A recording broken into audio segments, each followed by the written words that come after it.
patuloy ang hakbang ng pamahalaan at ni Pangulong Ferdinand Marcos Jr. para sa pagpapatibay ng relasyon at ugnayan nito sa ibang mga bansa.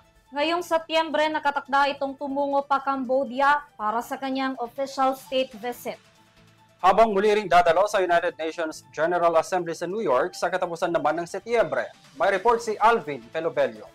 Nakatakdang bumisita sa Pangulong Ferdinand Marcos Jr. sa Cambodia sa darating ika-7 hanggang ika-9 ng Setyembre. Kinumpirma ni Palace Press Officer at Undersecretary Claire Castro ang naturang state visit ng Pangulo. Ito na ang ikalawang pagbisita ng Pangulo sa Cambodia. Noong 2022, unang tumungo sa Cambodia si Marcos para sa ASEAN Summit and related summits.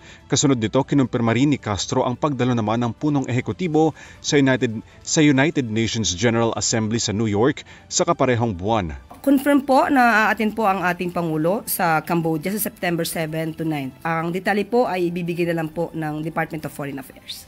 Bagaman wala pang detalye kaugnay sa lakad ng Pangulo, mahalaga ang pagdalo ni Marcos sa pagbubukas ng sesyon ng UNGA dahil inaasahan ang mga high-level dialogue na nakatakda simula September 23 hanggang 29. Ito na rin ang ikalawang pagdalo ni Marcos sa UNGA. Taong 2022 noong binigyan diin ni Marcos sa international community ang polisiya ng bansa bilang kaibigan sa lahat. Sinabi rin ng Pangulo na inaasahan niyang magkakaroon ng paglago sa Pilipinas sa taong 2040. Para sa EuroTV News, Alvin Pelobelio sumasaludo sa bawat Pilipino.